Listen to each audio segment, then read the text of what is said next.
for joining our last session on the EV revolution and, you know, how public is going to accept that revolution. And what a splendid topic after the announcement that was made today that the president's going to sign the executive order for 50% EVs by 2030. So this should be a fabulous discussion, and of course with John McElroy leading it, you know it's going to be.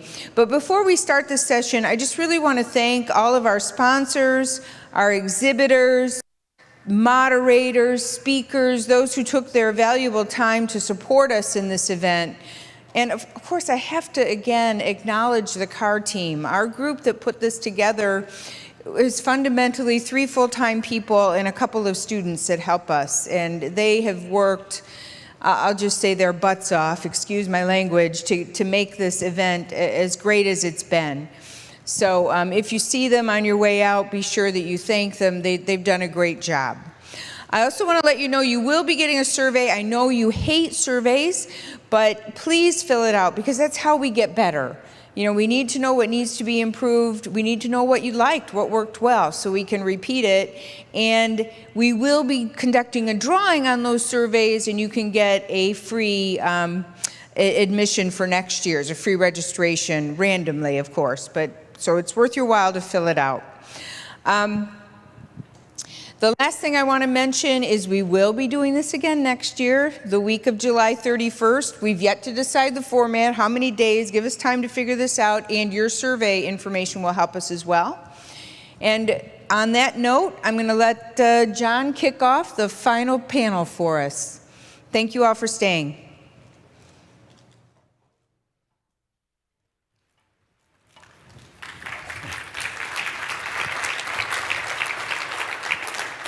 Thank you for that, Carla, and congratulations to all of you for sticking it out to the very, very end here.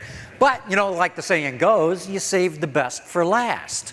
So that's what we're going to make happen here. Yeah, I hear the cheer back there, too. Let me set the stage for what we're going to do here. We've got a terrific panel. I'll introduce them in just a moment here. We'll get into a panel discussion for about a half hour. It's all about how do we accelerate EV adoption. We've got a microphone up here close to the stage, so if you here in the audience live would like to ask a question, we'll go about a half hour in the panel discussion, then we're going to open it up to Q&A. Also, we're streaming this on the Autoline website. So all of you who are watching online, you can submit questions by shooting an email to us. Send it to viewermail@autoline.tv, or you can post your question in the chat room too, and we'll be able to get that. So without further ado, let me introduce the panel here because we've got a terrific lineup. Denise Grewe is the president of LG Energy Solution Michigan. Tim Crew is the director of Global Battery Cell and Electrification Strategy at General Motors. And Mark Hanchett is the CEO of a startup, Atlis Motor Vehicles. So, Carla just mentioned, the president came out today, would love to see 50% EV adoption. I gotta tell you, ever since that news broke, I've been called by radio stations and television stations across the country. They wanna know, is this for real? Is this really going to happen?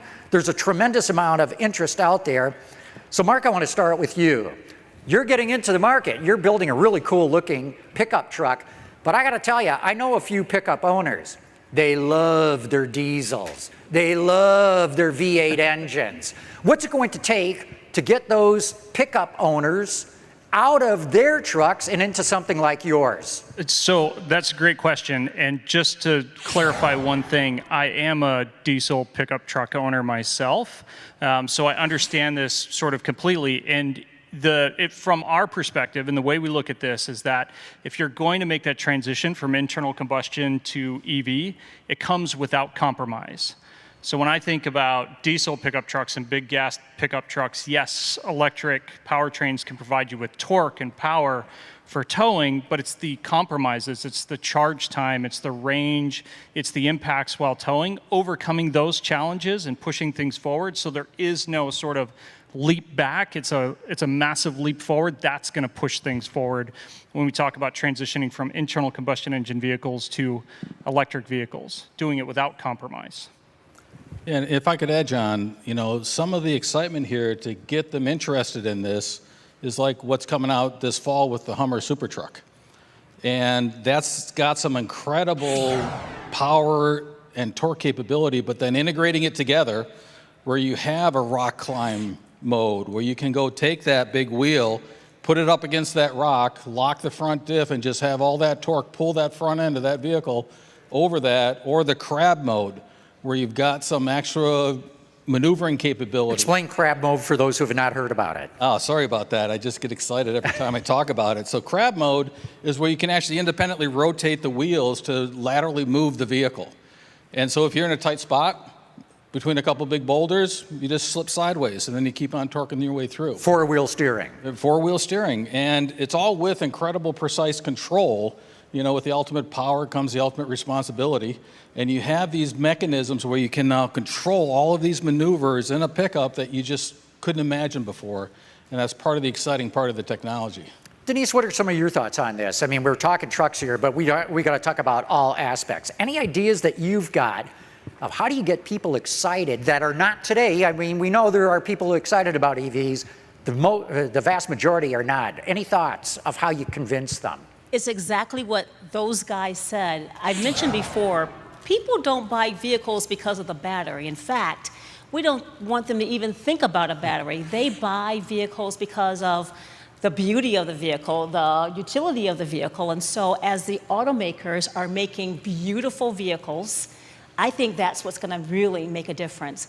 And of course, we've got to have the right technology underneath to make sure they can move from point A to point B. I have people tell me they love the sound of their engine. I mean, it depends what you're talking about, right? A Corvette sounds incredibly good. Some cars with maybe a CVT and a naturally aspirated engine, they sound like they're moaning. Tim, what do you think? Do you need some sort of created noise, or do you think people are just going to accept how quiet EVs are? So that's kind of the interesting part of the technology, John, where there will be everything in the marketplace. And if you look at that, we actually have, and I'm going to sound like a commercial, I'll try to stop, but I just can't help myself. On that Hummer, the Bose system that's in there has special experience sequences in it. When we got our 3-second acceleration mode, okay, it preps you for that. The haptic starts to shake the seat, and it gives you that exhilaration in addition to the acceleration. And tying that all together with the sound system is part of that customer experience where you have the totally integrated system to have that be a very positive experience. Now, I would agree with them 100%. The introduction of electrification gives you the option to create sort of a user experience or a driving experience that is very unique maybe to the person or personality or their particular personality. But I also think that we all love the sound of that big V8. We all love the sound that our trucks make in our particular case, what we're talking about here. But that transition to electrification, that aspect of silence yet powerful, is something that is incredibly compelling, that as more users get into that particular space, they're going to find that to be a much more compelling thing. It's this idea that it's silent, but I can just do everything that I've been able to do before and more on top of that. And it's that sort of silence and confidence that's a very compelling sort of thing moving forward that I think you'll find a lot of people will transition to that and never look back. They will remember what it used to be, and they'll remember that sort of greatness, that sound, driving through a tunnel, right, and pushing your foot down on the gas and the sound that it makes. But the silence going forward, I think, is going to be something that will gradually catch on. It'll take hold, and it'll be something that we embrace. And fun little anecdotes. We were doing some development rides just east of Breckenridge, up in the state, forest area, way above the tree line. Usually the mountain goats run away as soon as they see somebody. They're a very timid animal. These mountain goats are peering in our sunroofs, wondering, hey, what's that new thing? And that really did happen. I can have the photos for you, John. It's not a story. Boy, there's another good point I hadn't thought about. At altitude, you don't have any engine loss power, right? In an electric motor, you keep full power, whereas in a piston engine, even with turbos, you'll lose power. Power and control is the key thing there. And so, you know, some of the other fun facts that once you think about it, okay, you used a lot of energy to get up the hill, you get it back when you go back down the hill. And so that same climbing thing I talked about in the front locking diff and the controllability of that happens on the downhill as well, and you're getting the energy back. And so it's a whole new paradigm that once you get used to it and the controllability of that pedal and that torque control and some of the, you know, algorithms we do to help you along that way is just really, really revolutionary. I'm all for EVs. I'm all in. But when I talk to people in the general public, lots of questions. And I know you've all heard them, but I'd like to get some of your ideas on it. And Denise, the biggest thing is, I don't see any charging stations anywhere. I know where all the gas stations are. There are no charging stations out there. And I try to explain to them, no, you can usually get on the screen of your EV and it'll indicate that. And how do we break down that barrier of where people think there are no charging stations out there? Well, I'm going to answer one part of that, and maybe my vehicle team here will answer the other part of that. But I'll talk about that we do need help.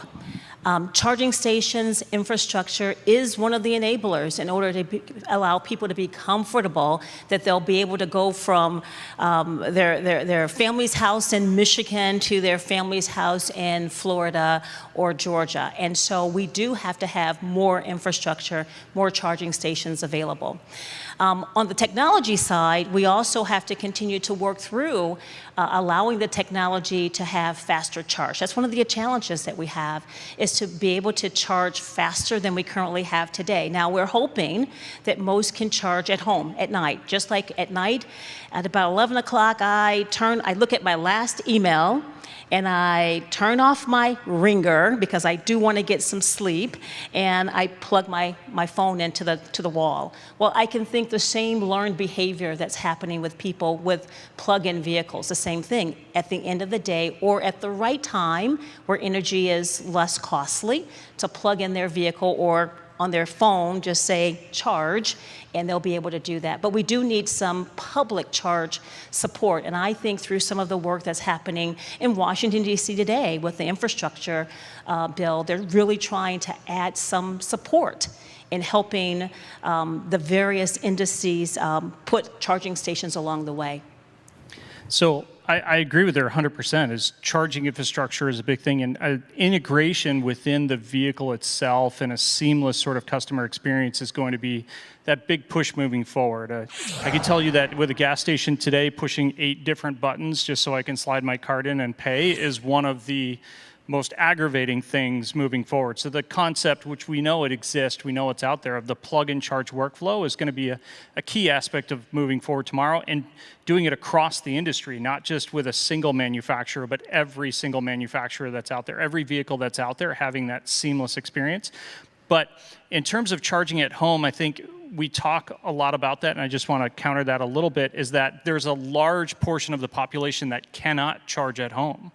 Whether it's because of their specific use case, they use that vehicle for work or as a utility, in which case the idea of doing compensations and when they charge, what's that cost associated with, there's all these sort of challenges and financial and logistical challenges around that we have to understand. Or they live in an apartment, multi-unit housing, where having the ability to charge at that particular location, if we deploy charging stations in all of those particular locations, that's actually a dollar value investment that's unachievable from that perspective. So being able to provide a charging solution that is somewhat universal, that's available to everyone, and time. Time is the one thing we can never get back.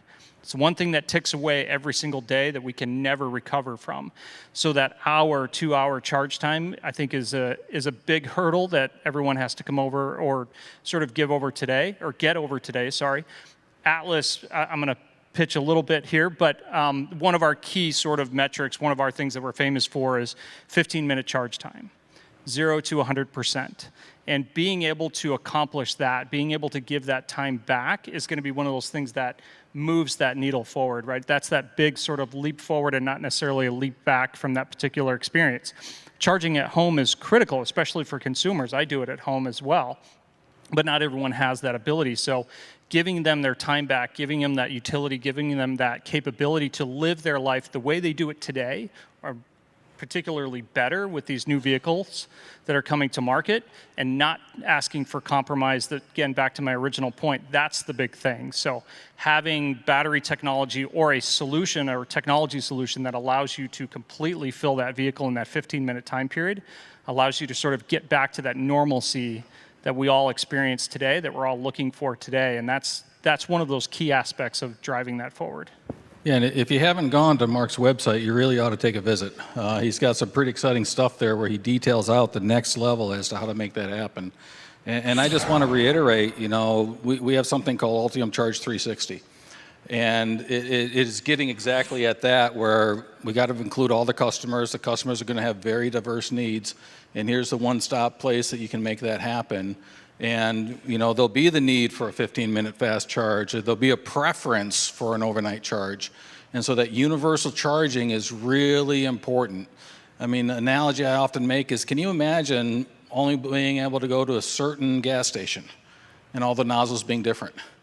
And so you got to really meet the customer where they are. You got to have all that happen, and you got to have all that capability to accelerate this EV revolution. Here's what I'm getting at, though. The public doesn't see any of what you guys are talking about, or at least the general public. Those who are already into EVs, they're there, they're good. As I was driving up to this conference here and went past exit after exit on the freeway, you see big blue signs that point out where you can get food. It also shows you what gas stations are there. It's Shell, it's BP, it's Marathon. Those are the ones here in Michigan.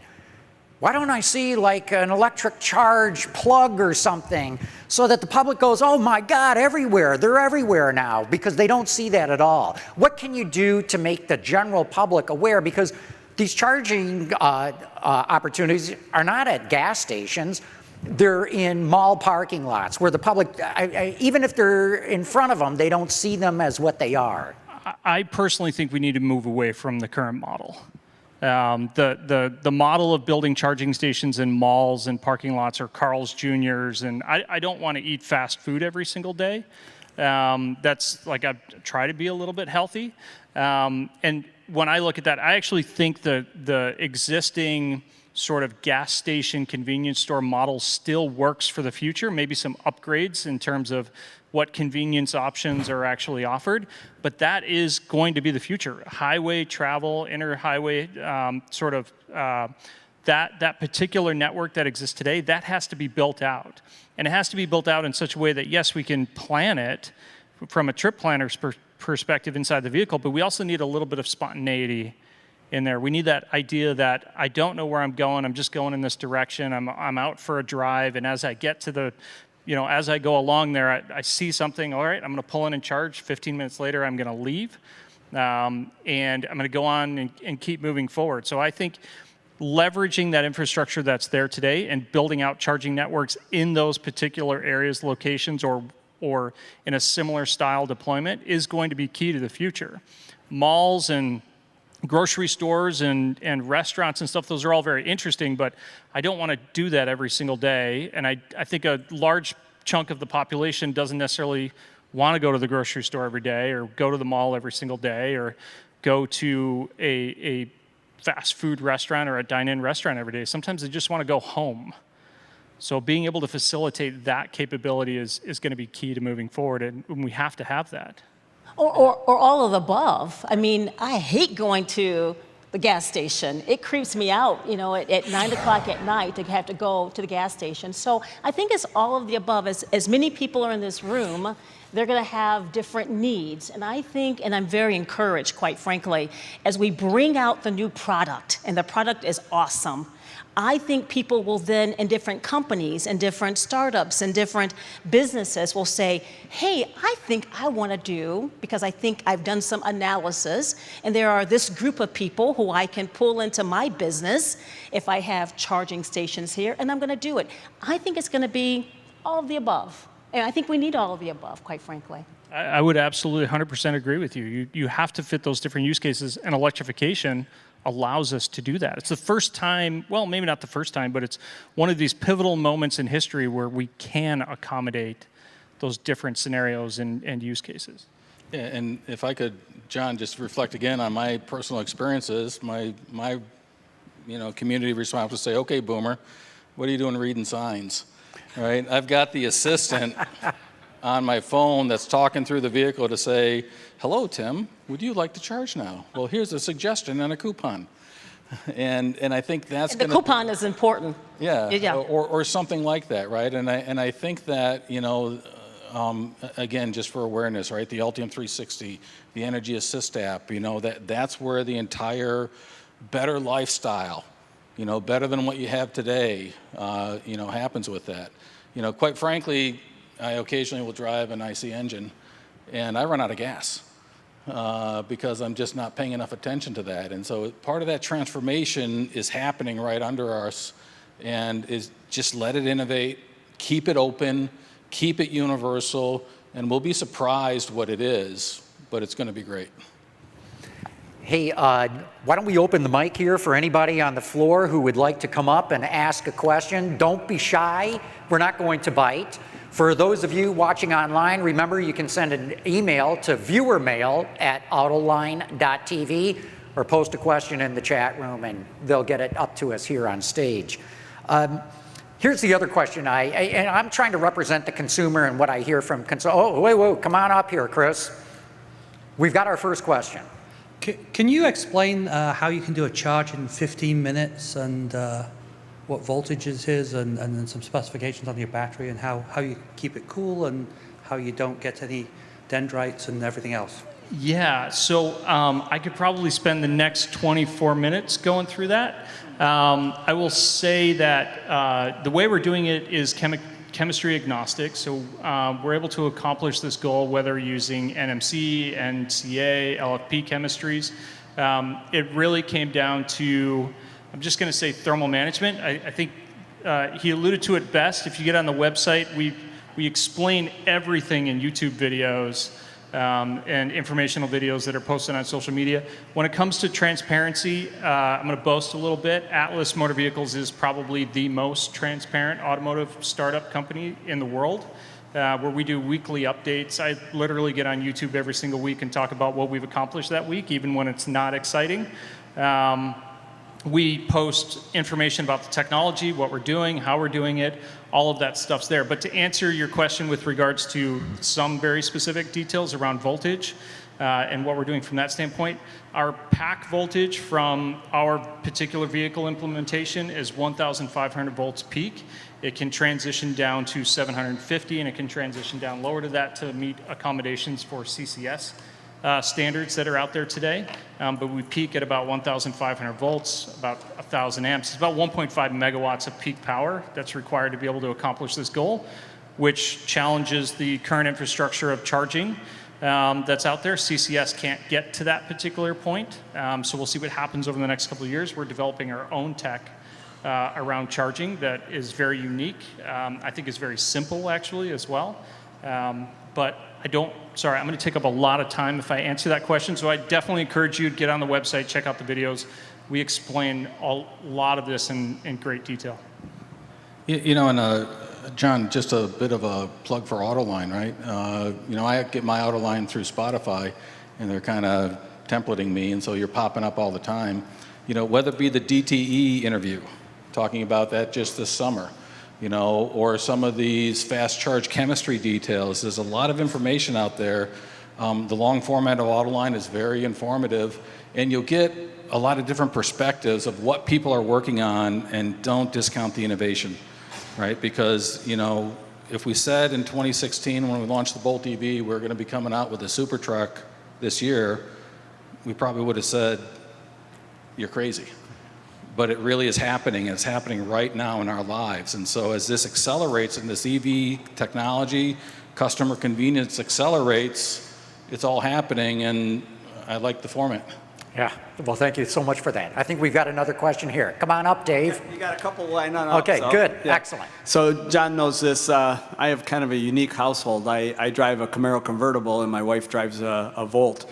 And I'm really excited about the future with EV, but I'm wondering when the next convertible EV is going to come out, and it's hopefully under 6 figures. So this is to the GM guy here. So, tell me when the performance cars and the muscle cars and all the people that are fanatical about their cars are going to be EV. Yeah, so if you kind of try to answer that as succinctly as I can without giving you an exact date, it really comes down to, well, we've already got the 1,000 horsepower, we've already got the reconfigurable batteries and the technology. It's literally just when does that actually roll out in the Ultium way? I mean, if you take a super truck and you got a 3-second 0 to 60, imagine what that does in a lightweight convertible moving forward with this. And so, you know, that whole plan to say, well, how do we address, you know, the technology statement on the super truck, and then we come out with a lyric for that type of customer. This 30 EVs by 25, you'll see some pretty exciting products sooner than you thought. And it's all built off of that common DNA. It's got that common capability where you've got the Ohio plant running at rate, being super efficient, having ultra high quality, and all those building blocks can have all that customer variation right in with it. And so that flat, large stackable, you know, vertically or horizontal battery gives you all that capability, and we're going as fast as we can, and we got to go faster. We've got another one. Come on up here, Kim. Ask your question. Of course. Good afternoon, John. Hi, Denise. Hi, panel. Quick question. Cell phones have usually a battery life of about, let's call it 2 years, okay? And people are prepared to go in and buy a new cell phone.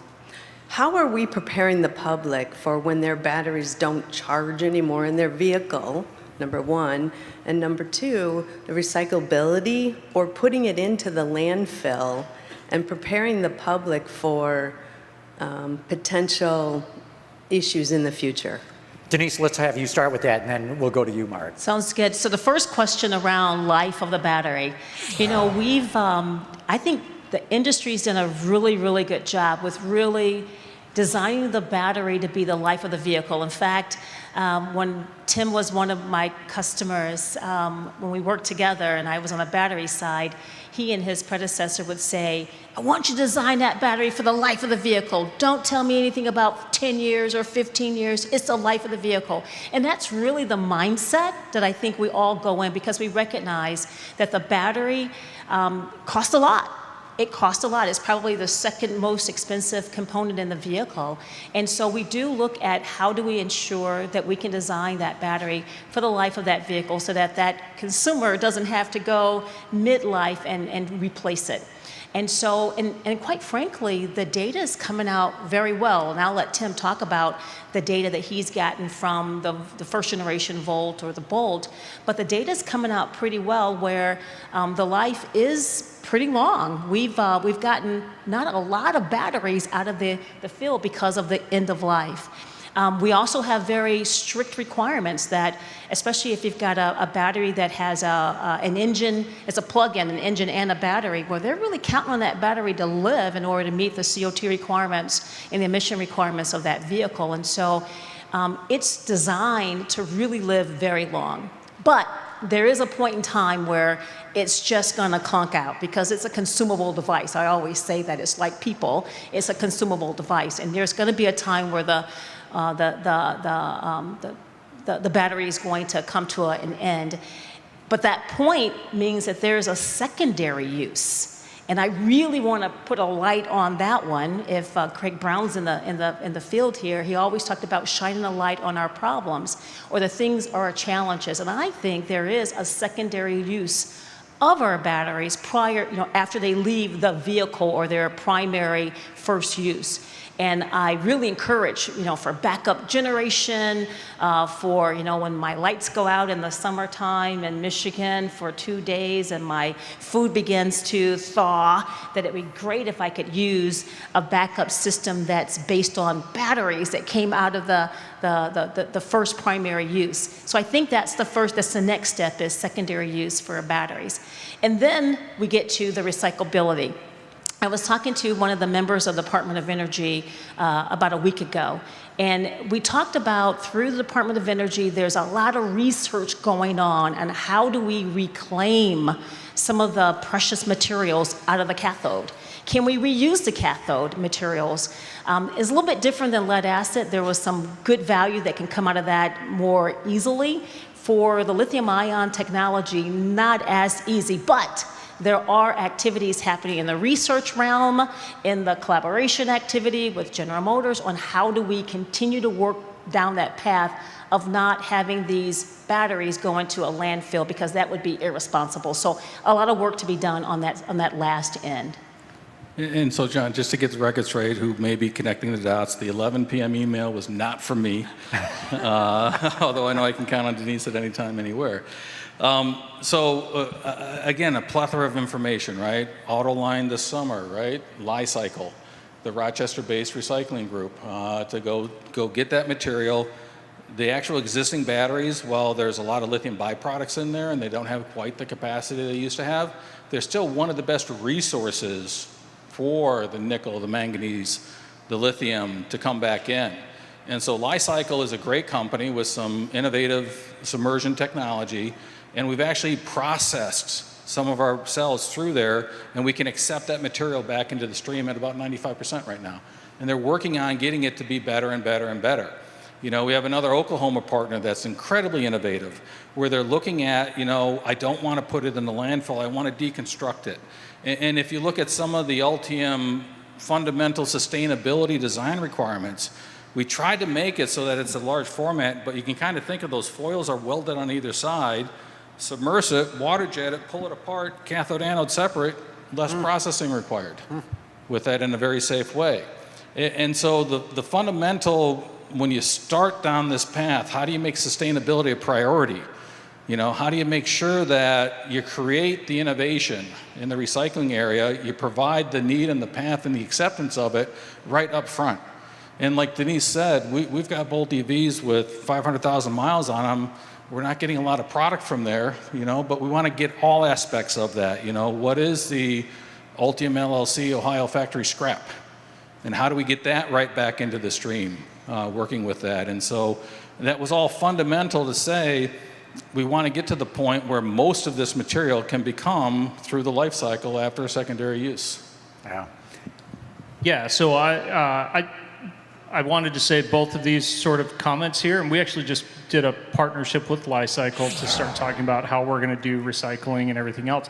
I also think that in the next 2 years, I'm going to call that one for a very specific purpose, you're going to see vehicles that go 1 million miles on a battery pack. And the ability to go 1 million miles means we're talking about new business models, new infrastructure models, new ways of building a company in this particular space, how we market, sell, in our case, subscription sell or market those particular vehicles, where those materials, they come back, we recycle it, we basically bring it right back into the cycle, build hopefully another battery after that, and then keep going from there. But I would agree that secondary use cases, once it's done, then recycling it after that, processing it, hopefully putting it back into another pack afterwards with partnerships and companies that are doing some of those recycling efforts. But I think the inherent fear that the battery pack is going to die before the rest of the vehicle dies, I think that's disappearing, and that's all pretty much gone today. It's just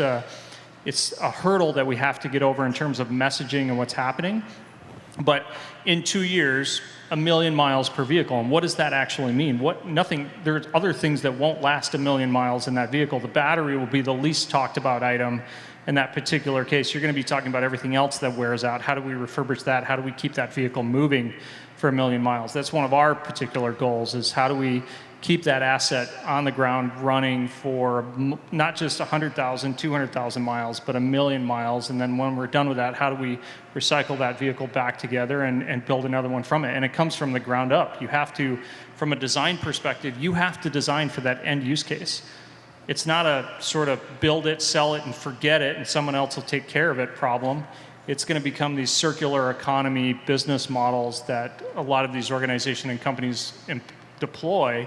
And if you're not doing that today, you're not thinking about it today, you really need to start thinking about that and start deploying that and start building out that infrastructure, building out those business models to accommodate that. But the work is not done. There's plenty of room for innovation, and I think that's the most important thing that we tell folks. There's still room, there's still answers to be, issues to be solved, and so we want people to understand it, to see it, and to help us in that innovation plan.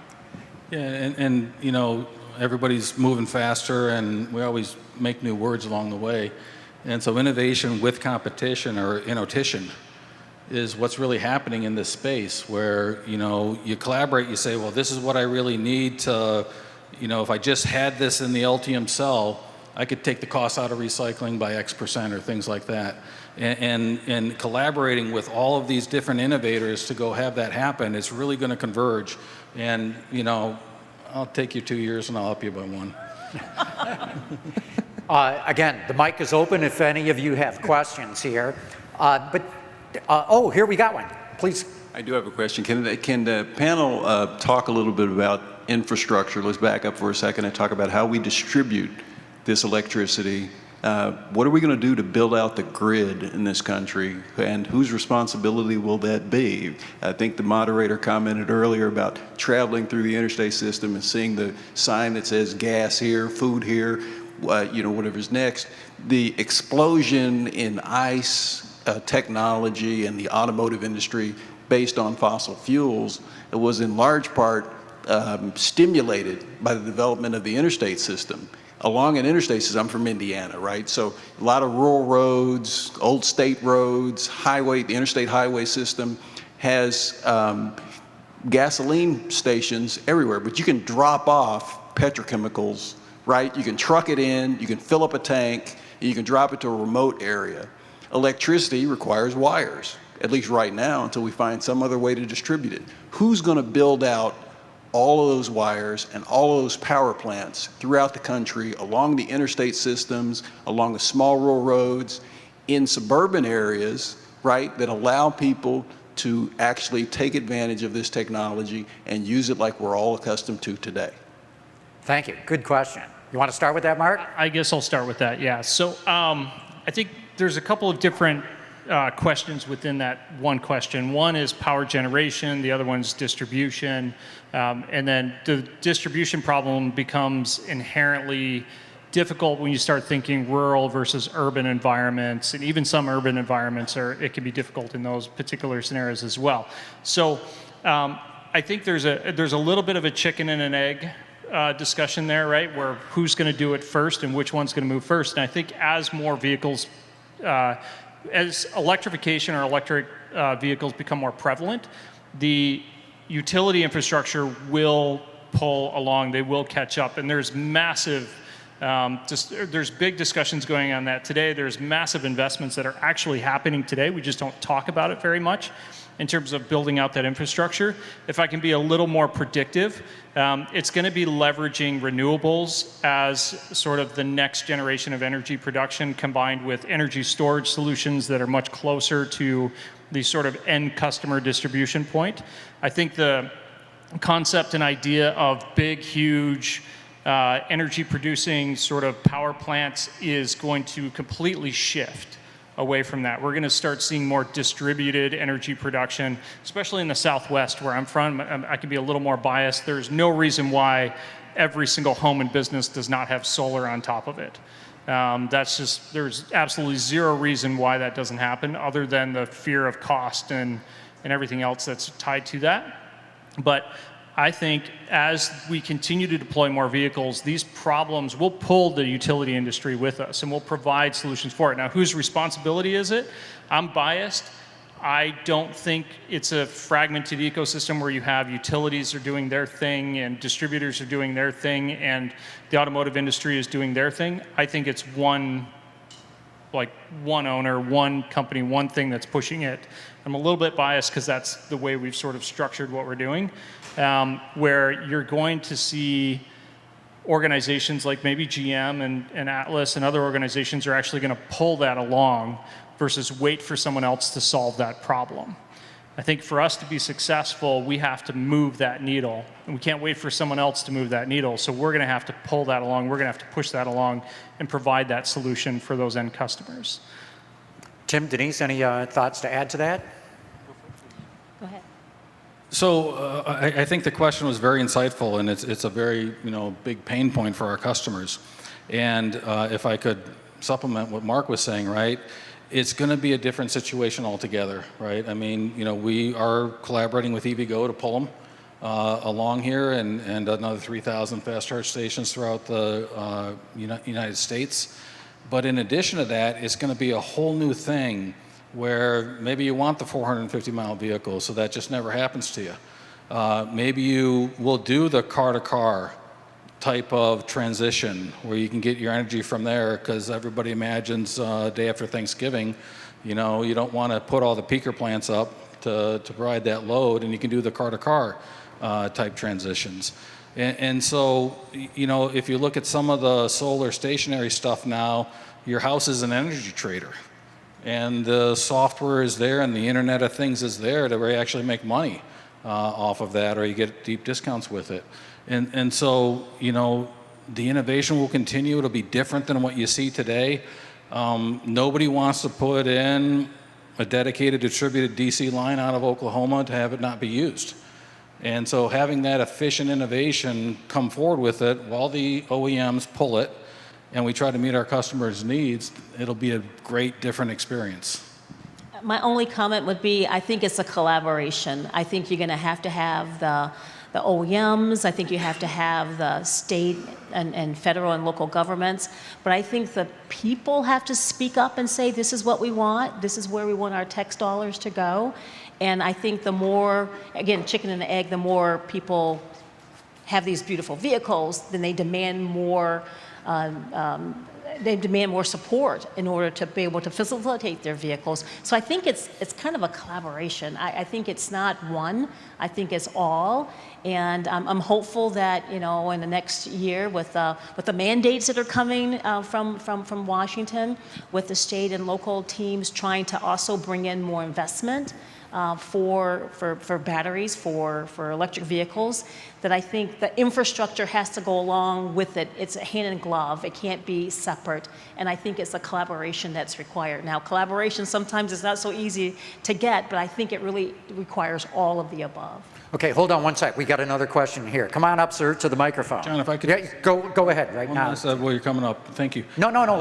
1 second. Finish. Per your DTE interview, right? They actually saw it as a benefit, because you take those long spurs and those long lines, that EV actually stabilized that network, according to DTE on Autoline. Yeah. And so it's surprising that it can be welcomed as a benefit, not as a problem. Yeah, and let me interject too then. I'm glad you brought that up, Tim, to the questioner on that. The utilities cannot wait for electric cars. Electric demand in the United States is actually flatlined, right? This snapshot in time, it's going up because we're coming out of COVID lockdowns and the like, but it's flatlining. They can't wait for electric cars to hit. It's the only way that they're going to grow. It's a massive growth opportunity for them, and yes, it's a revenue driver. Sorry, sir, please step up. So we know the technology is iterating super fast. So do you see that consumers are maybe putting off a decision for a fear that next year's model will have a little more range or a little shorter charging time? And if so, what can we do with software, dealer updates, over-the-air updates to give confidence that they can purchase a new vehicle sooner, but not be immediately left behind?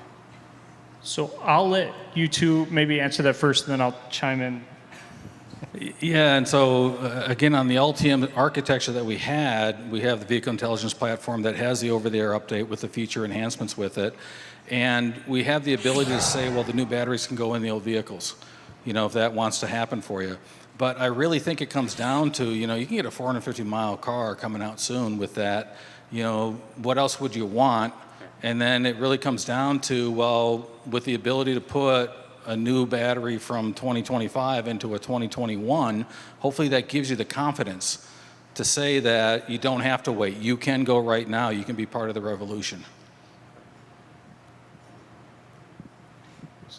Want to chime in then? Yeah, so I want to build on actually what he was talking about is this move to electrification introduces this new concept where the energy storage solution that's in the vehicle is somewhat independent of the propulsion solution that's in the vehicle. So if you're building out this sort of new business, new sort of model, new way of thinking of how vehicles operate, he alluded to it a little bit where the new batteries go into the old vehicles, that's going to change even beyond batteries. New hardware, new infotainment systems, new vehicle dynamic systems, everything is going to be eventually it's going to reach a continuously upgradable, sort of continuously improving model to the point where, yes, today you get capabilities of today. In 3, 4, or 5 years, that same car may be upgraded to the capabilities of tomorrow. And you're going to see that sort of shift in mindset. Everyone wants and I use this example all the time. I'm sorry, I'm going to pull out my phone. But this is the business model of the future. I pay a monthly fee for this that covers the cost of this particular device, that covers everything associated with it. I sort of own my data that's on here. We won't get into that debate today.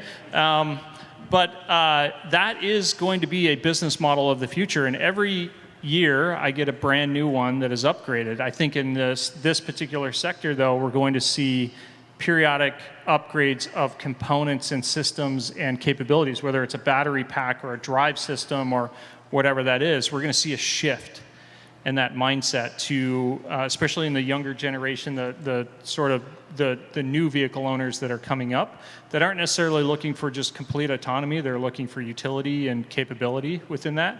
You're going to see that shift in that mindset with continuous upgrades. So what you have today works today, and with over-the-air updates, you can always upgrade with new capabilities, but I think you're going to see a shift into continuous hardware updates as well. So the future looks completely different, and this is me predicting a little bit just because I know that's where we're going, but that's what I see happening is, yes, today 300 miles, tomorrow 500 miles, in 5 years, 1,000 miles of range. And at some point, you reach that point where it's diminishing returns, right? And you're looking at reducing cost or improving reliability or whatever, comes with that.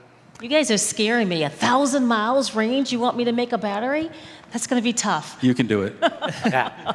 Hey, we've got another questioner. Come on up to the microphone. And then we're going to have to go into rapid fire here because we got a flood of other questions that have come in online, and we don't have a whole lot of time to squeeze it in. But please ask your question. I don't mean to be stealing the mic from you either here, John. But obviously, lots of interest in the context of preparing the public. One thing that I've heard rumblings about, but not a lot of direct answers from the automotive industry, is the fact that we've got massive discharge cycles happening very close to people under their seats. And I'm just curious if there's any research being done or any safety concerns for EMF and electromagnetic radiation with these systems that are, again, very close to humans. Any comments on that for the impact of that? Just like sustainability, that's a fundamental to say that it's no different than the car that you have today. And if you look at the fundamental, put the antennas everywhere you need to on the car and make sure that all of that is contained within the system, that's the fundamental design.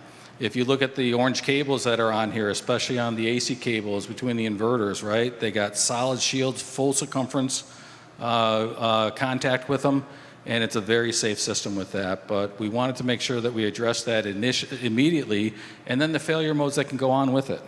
Okay, so something happens. How do you make sure that there's not a chafe, there's not a problem with that? How do you diagnose it so that it's for the life of the vehicle?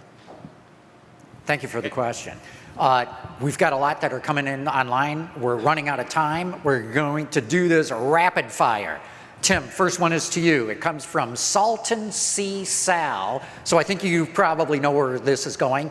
He asks, can you explain what's happening with your lithium extraction project in Imperial, California? So I think that's another great example of partners and collaboration where we saw great technology, geothermal plant, that while they were doing their geothermal work, they got a lot of lithium out of the ground with that. And so now in a closed system, how do you have that lithium extraction operate 24 hours a day without a lot of tailings or any byproducts with that, and then that can provide your lithium going forward? And so it's a great example of partnering and collaborating to say, well, here's the kind of lithium we need. Here's how then we'll then get into the battery, and how can we have this, kind of a nuisance byproduct be a benefit to that new corporation. And CTR, Controlled Thermal Resources, is a leader in that area. Real good. Mark, this is for you. JC Andy asks, please address the safety of EMT and occupants regarding high voltage EVs. As you know, trying to get people out in an accident where you can cut and that sort of thing. Yeah, so I think there are ways that we mitigate that today in terms of providing loops and things that you can cut to disable the battery pack. But I think in general, from a fundamental standpoint, the vehicle has to be developed and designed in such a way that in those particular scenarios, it's made safe at that particular point. So whatever that particular scenario might end up being in a crash, accident, or rollover scenario, whatever that happens to be, that vehicle is made safe to the point where you could touch anywhere on that vehicle, interact anywhere in that vehicle, and there is no exposure to high voltage. Good deal. Okay, Denise, for you, Zoltan wants to know, what would you tell to convince the skeptics that EVs are better than internal combustion vehicles? I would say that there's not a one-size-fits-all. There's many needs for many different things, but I would say that EVs are fun to drive. I mean, just drive one is what my advice would be, because I think once they get into the seat and actually drive it, they'll have a different perspective. Amen. That is the best advice ever. If anyone's a skeptic, get in an EV and drive one. I totally agree. Okay, Mark, back to you. Scott says, ugh, Atlis. Making their own proprietary connector, not helpful for mass adoption. Yeah, so that's a hot topic today. And the question is always going to be, what's the future look like? And there's a lot of innovation and things coming. There's standardized high voltage, high powered connectors that are coming. Atlis is working on our particular solution, and we're paying attention to all of that stuff that's happening. I don't think there's a winner yet, because what exists today is not what's going to exist tomorrow, and what we're working on today probably won't exist tomorrow either. So finding the right solution is the goal. We're all racing towards that goal, and we'll see what happens over the next couple of years. Obviously, I'm biased as to which one it's going to be, but we'll see what happens. Okay, Tim, you get a twofer here. David Black points out, most new apartments and condos are adding level 2 charging capability, but rear-wheel drive please one says, charging for apartment dwellers is a huge hurdle when the apartment complexes don't want to install chargers. Yeah, that's one of the big customer pain points, especially when it comes to a particular set situation. You can tell a lot of stories like in Canada, right? It's just natural for them to have the engine block heaters in the apartment complexes. Even level 1 is more than enough. Folks only drive 40, 50 miles a day, and you can do that all in level 1 to make it happen. And so keep on the information, keep on how easy it is with your particular landlord or things like that. And when you're getting that new apartment, start looking for them, because they're more common than you would think. And I go back to the level 1, the 110 outlet. It's pretty simple, and it works for your daily commute. Okay, Denise, to you. BT says they need to put chargers at destinations where people go regularly. Grocery stores, boat launches, movie theaters, hiking trails, beaches, restaurants. What do you think? I love it. Make sure there's one at Costco and one at Kroger. I love you. But Mark, you didn't think that was the way to go, right? I've never heard boat launches before, but I 100% agree with that.